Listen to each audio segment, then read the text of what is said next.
Hi guys, and welcome back to English Harmony video blog, or alternatively, if you're listening to this on iTunes as a podcast or on my website as the audio file, welcome back to English Harmony podcast. I'm Robbie Cookers, English fluency expert, and in this video or in this podcast, depending on which one you're using as a source of acquiring this information, right? In this video, I'm going to respond to a comment I received a few days ago. It's been 4 days to be more specific, and I'm really sorry for a late response, but I've been mad busy creating content for my website and dealing with my customers and whatnot, so I've finally gotten around to responding to this one, right? So, the person in question has been living in the States for 4 years now, and he's working with a software company, and his English is good, and he can converse easily with native speakers on any technical topics. However, this person is struggling with simple small talk whenever it comes down to speaking with native English speakers about daily subjects. This person has major issues, and he describes the issues in two parts basically. He can't speak as fluently or construct sentences with ease like native English speakers, and his nephew was being born there in the United States and he's 5 years old. He can speak effortlessly about the simplest subjects, right? So, as a second point, this person thinks that he doesn't have any topics to discuss with native speakers other than work-related technical issues.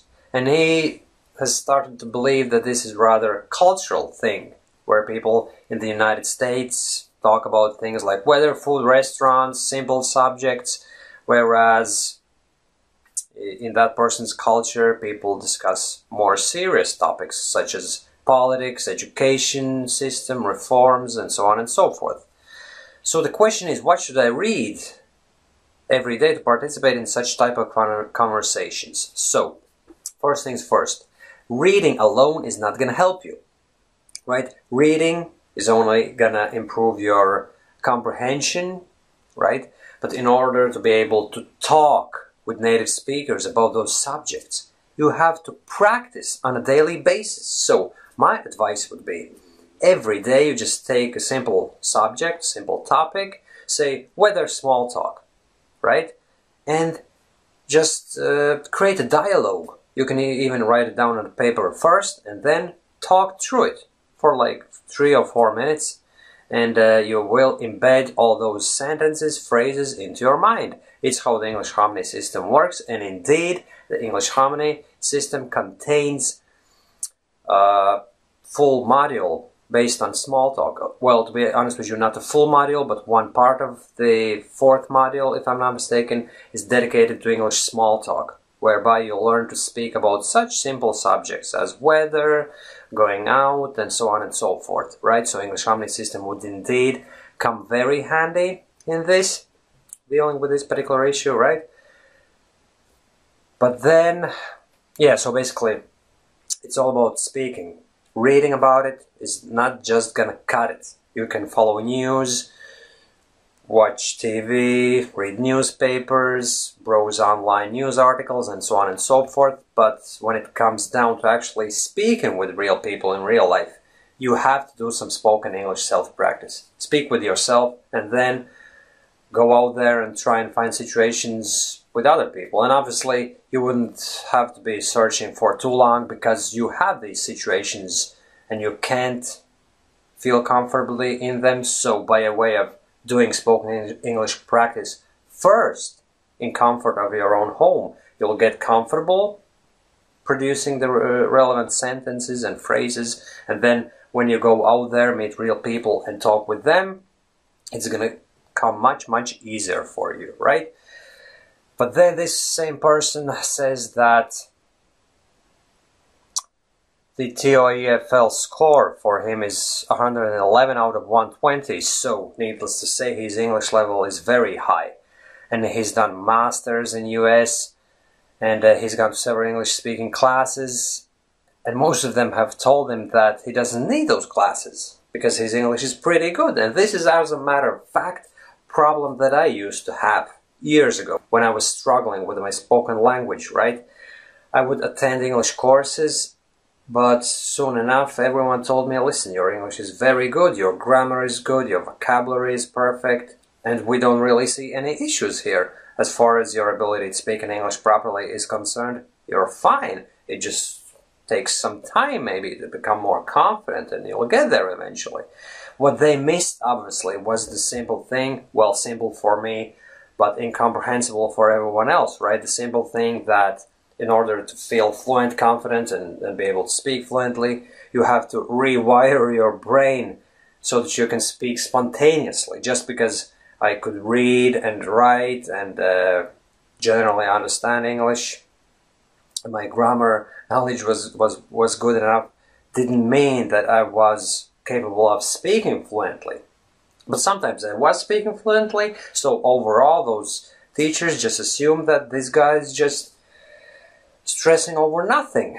Basically, he wants to be perfect, whereas I was almost perfect in grammar and reading aspects, but as far as the speaking ability was concerned, I wasn't perfect, not by a long shot. And now, as a matter of fact, I'm not striving to be perfect, I'm just speaking, because I've done away with the whole perfection concept long ago. But anyway, going back to the original topic, it's very curious. Same thing happened to me.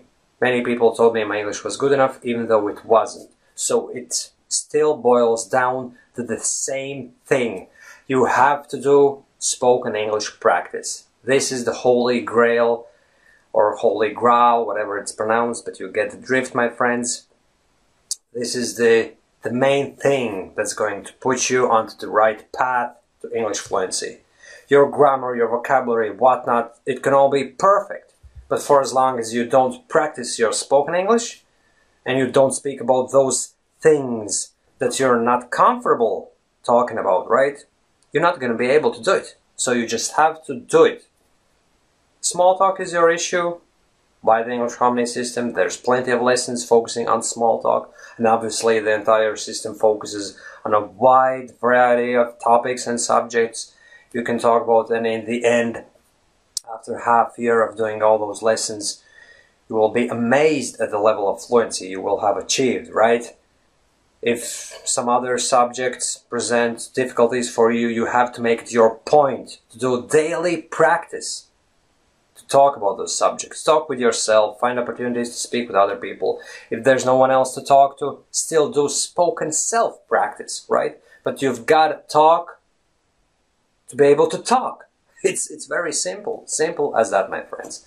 But the bottom line is, my friends, if you're not good at something, you just have to practice it. This is the secret to so many things in life, right? If you're not good at running, you gotta go out there and run. And after a couple months, you will have become a decent runner.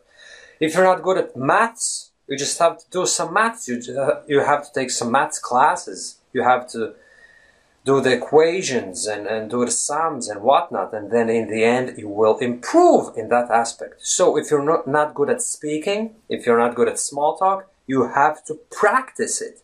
And only that way you will get better at it.